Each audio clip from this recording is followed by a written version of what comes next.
So let's close out tonight with a little Muppet talk. Next month marks the 50th anniversary of Sesame Street's debut, now a landmark in children's television. Beyond all the fun and humor and songs, the show has been doing serious work to reach out to families in need. That's probably not widely known by many people. Its latest effort, a new initiative with its well-known characters to help families deal with addiction, including alcoholism, drugs, and opioids. Hari Srinivasan looks at that work and how it fits into the program's growing legacy. It's part of our Arts and Culture series, Canvas. Sally, you've never seen a street like Sesame Street. Everything happens here. You're gonna love it. Ever since Big Bird and his friends took their first steps onto their neighborhood full of Harlem brownstones and into public television households, the program's creators have always had a few goals in mind for its young audience. A is for Abby! B is for Bert. C is for Cookie Monster. It all seems as simple as ABC today, but back then its secret sauce was unprecedented for children's television. It provided children with a mix of early childhood education, social and emotional learning, all with a sense of humor, music, and hundreds of guest stars to keep parents engaged as well. Oh, why wonder? At the same time, the creators wove diversity into the show's DNA at a time when that was not common in TV. Over its more than 4,500 episodes, 35 TV specials, and the 1,000-plus fuzzy characters it introduced, the show's reach is enormous. Tens of millions of adults and their children have watched in more than 150 countries. New episodes air first on HBO and then on PBS, and more than 5 million subscribe to its YouTube channel. We are experts on helping a child arrive at school ready to learn. Sherry Weston is the president of Global Impact and Philanthropy for Sesame Workshop, the company behind Sesame Street. A 50-year history of reaching children in those critical early years when you can make the most difference and have them arrive at school ready to learn and ready to thrive. Sesame Street teaches those social and emotional skills in part by being inclusive and showcasing it. There's nothing else that can compare with my hair. It was the first children's show to prominently feature actors of color. In 1971, it cast Sonia Manzano as Maria in the first Latina leading role in TV history. Do you, Maria, take Luis to be your husband? I do. That goal of inclusion and diversity has expanded over the past 15 years. Sesame Workshop's Communities initiative now reaches specific audiences who are facing major challenges. That can mean distinctive videos for children of parents who are incarcerated, or families with children who have special needs, or live in foster care, or are homeless. Sesame Workshop has done this internationally as well, creating early childhood programs for children of refugees in Jordan, Lebanon, Iraq, Syria, and Bangladesh. Though the Communities program has grown, there's still a big focus with one of the original targeted groups, military families.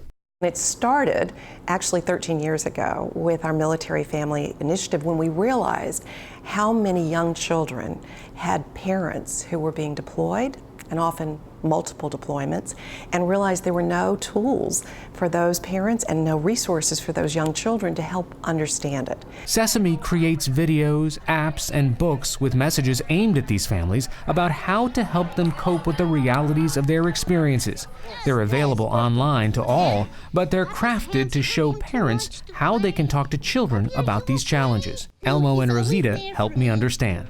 Elmo, do you know a lot of kids that have military families? Yeah, Elmo's been really lucky because Elmo's gotten to meet a lot of kids who have mommies and daddies in the military. Yeah. And you know what? Elmo learned that military kids are actually a lot like Elmo, but sometimes they have to go through big changes too. Fouché and Felicia Miller were one of several sets of parents we caught up with at a special Sesame event for military families. When Fouché, a staff sergeant in the Army, is away, the family connects over video chat, but that's not always an option. What's hard for you to communicate to them? Well, when I'm out on deployments, the hardest part is basically sometimes we don't have internet service, or we're out on missions for days without being able to communicate back home. How do you deal with missing your kids? For the most part, I try to block it out, which you can't.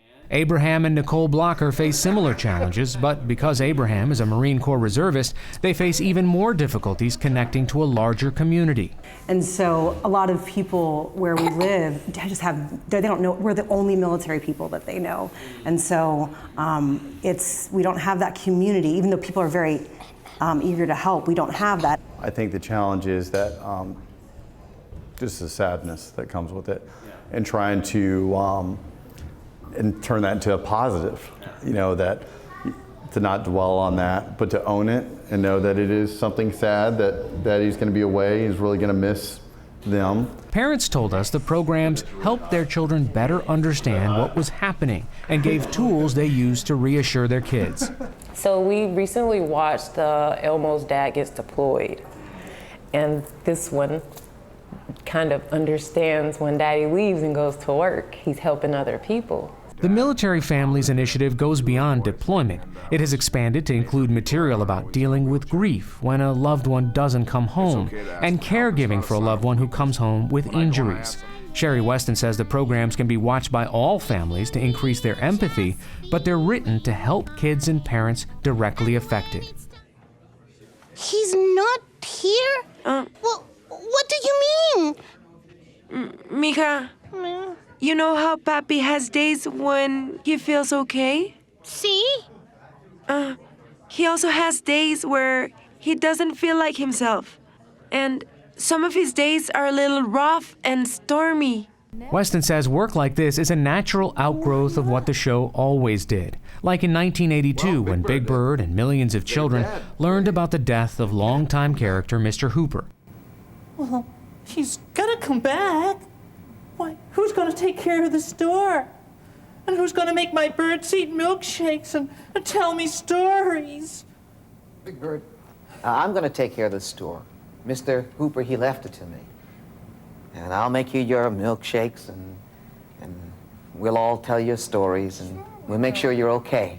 In the past couple of years, the show gained recognition for its introduction of a Muppet on the autism spectrum, Julia. May I see your painting, Julia?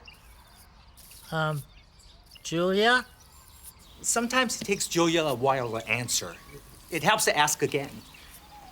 Julia, can Big Bird see your painting? See your painting? Yes. And so I think Julia has been amazing because, again, she's helping children with autism have a child they can relate to and feel less alone. But she's also teaching others why Julia may not look you in the eye. Some of that praise turned into tough criticism over the summer when a different group, the Autistic Self-Advocacy Network, broke off its work with Sesame Street. The group criticized an advertising campaign which it says promotes screening for autism. It says that stigmatizes and treats autistic people as burdens on their families. For its part, the Sesame Workshop says the campaign was developed in close consultation with more than 250 organizations and experts across the autism community. It also says it will celebrate the uniqueness of every child as well as what all children have in common. More than any criticism, the show has weathered a big change in a fractured TV landscape, and at one point a financial deficit that led many to wonder whether it could stay afloat. Sesame Workshop just signed a 5-year deal with HBO for new episodes to air first on its upcoming streaming app. They'll then be available for free on PBS. In the meantime, the hugs are free too, for kids and parents, if you can get one. For the PBS NewsHour, this is Hari Srinivasan, hanging out under sunny skies with a few furry friends on the friendliest block in New York.